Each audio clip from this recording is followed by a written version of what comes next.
In this video, we'll be swapping out the stock bed for the new Mandala Ultra Flat Bed and Adapter. First thing you need to make sure is that our printer is turned off, mains are disconnected. You should have your gantry all the way back, print head in the center or off to the side. Take your build plate out. We're going to first flip the printer, but I wanted to show where the mounting screws are. There are 6 in total, and we'll remove these once we get the electrical disconnected from underneath. If you have an enclosure, make sure the top is removed. If it is removable, mine is tempered glass, and that your doors are closed when you flip it on its back.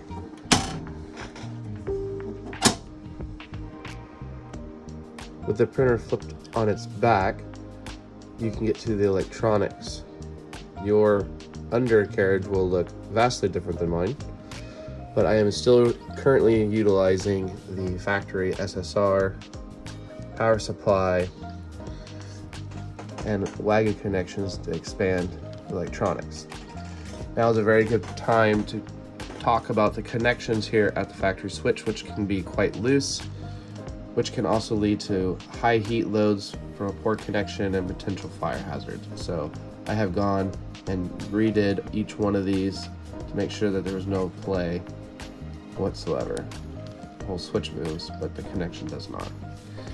These are great for adding and removing components quickly. The wiring colors I use is not exactly kosher for North America, but as long as you know yellow is ground, which I changed to green, your black, which is typically your hot, and then red would be a neutral, is what same as white. So the L1 or L2 if you had 240, or L1 if you were just 120 like this. You need to flip the covers up to gain access to the little spade connectors for the factory original SSR. We'll be removing all of these. Take a photo and or write it down where each one of these connectors, they are labeled on the PCB underneath. We'll be utilizing most of these, and the wiring, as you can see here, passes through directly to the PCB heater on the board.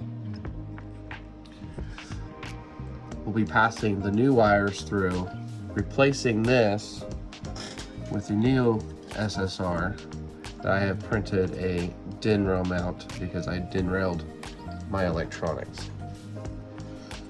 And as you can see, there are fewer connections needed here. We'll be utilizing this connection here, which goes to the main board. This is the 24 volt signal that activates this, and then you have your mains power will come into the SSR and then pass through to the heater bed. With the factory SSR removed, I have mounted the new replacement SSR. We'll be disconnecting the ground that's mounted to the frame here and passing it through when we remove the board. We'll be reusing this as this is bolted to the factory board, and we'll be attaching it to the bottom of our replacement Mandala Roseworks bed, and then reattaching the ground and make sure it's securely fastened to the frame. We'll then continue with our connections to the new SSR and to the main board and tidy up our wiring. Surely is a lot smaller than the original. Also, to make sure you disconnect the thermistor from the main board. The factory main board is located over here. With the printer flipped back up, right, we can now remove the 6 bolts. I'll retain it down. I have one left. Mine were just snug.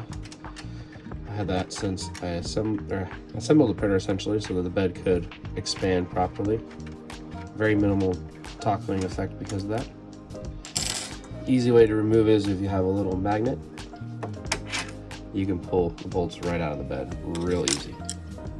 Now with all 6 of the bolts removed, you can remove the original bed plate assembly. Carefully lifting and removing the electrical through the hole, and then remove the whole bed plate and heater assembly. Once the factory bed is removed, you can install the Mandala Roseworks bed adapter plate. It sits flush with the base plastics. The shoulder underneath the head bolt is plenty thick enough that you do not need to have a spacer underneath, but if you would like to have a nice solid column all the way down, you can print a spacer out of ASA or ABS that is 3.7 millimeters thick by 11.5 millimeters in diameter, and that'll simulate a standoff that'll be flush with the bottom of this plate. The factory bed plate actually sits up a little higher on the inside versus the edge that drops all the way down, and it's almost 5 millimeters tall in total. Each of the little locations has a magnet just below the two rods to help retain the bed. They're pretty strong. It holds the bed pretty good, but I wouldn't trust it to hold the bed if you ever had to flip it on its back or its side. So recommend securing it with the bolts that are included, or if you do use spacers and space the bed plate up slightly, you can use the little printable clips that snap in from the sides and hold it in place. Here's the cutout for the factory wiring. Perfectly matches the original. We'll be feeding the wiring through here and then connecting it to our SSR after securing the bed to the adapter. And for the wiring of the bed, we have the AC coming out from the heater to the fuse and then back down. The other leg of the heater comes out with the ground connected. I have moved both connections to the ground and the thermal fuse to the back because I did not want to see them. They were quite visible right here. So next step is to feed this through the access hole and set the bed back in the printer. With the bed placed in the printer and secured back to the adapter plate, we'll flip the printer back over and finish the wiring. With the printer back on its side, here you can see the completed wiring for the SSR.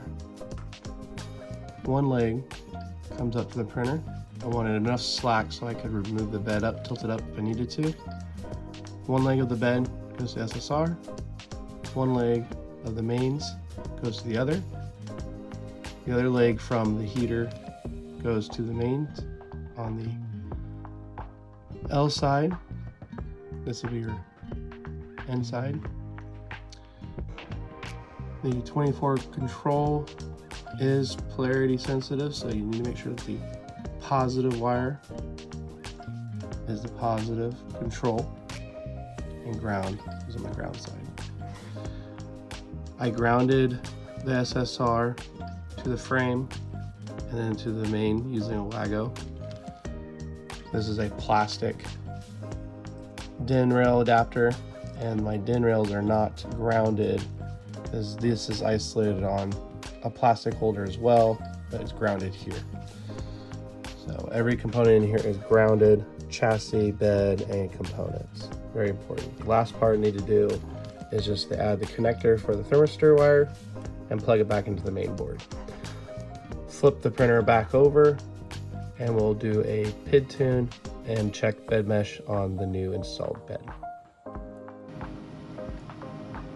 After successfully booting the printer, these are the thermistor settings for the Evo Min-Max 750 watt bed heater that I used. Depending on what bed heater you use, you'll have to change the settings, but this will at least give you an idea of what it should look like. After this, we'll run a PID tune, heat soak, and then run a bed mesh to see how the new bed turns out. After performing a PID tune, heat soaking the bed, and running a quick mesh, you can see the range is 0.0995, which is excellent. Better than what I was able to get on the stock bed. And edgewise, No lifted edges. They're just flat across the board. What a difference. No taco whatsoever. And I can confidently print edge to edge now. Worth the money? Absolutely to me. Absolutely. So in conclusion, installation was pretty straightforward. Wiring was pretty easy. The only thing I noticed after everything is said and done, and it's due just because of my particular use case, this bed sits up taller than the original, which is something I need for my tool changer setup.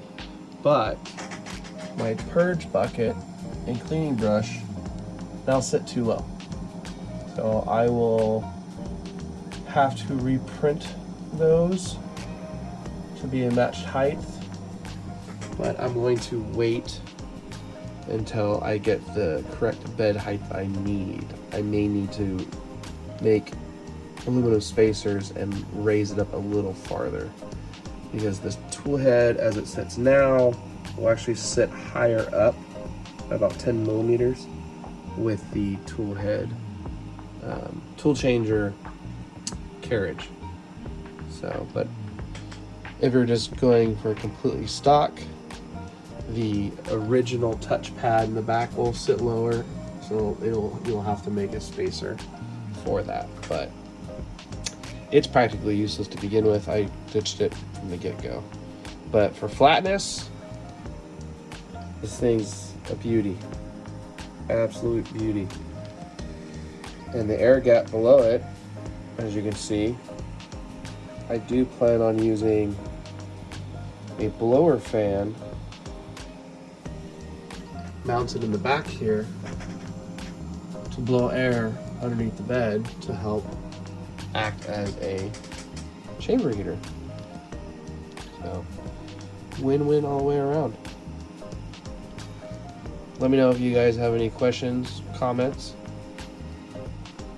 and I will answer any questions you may have.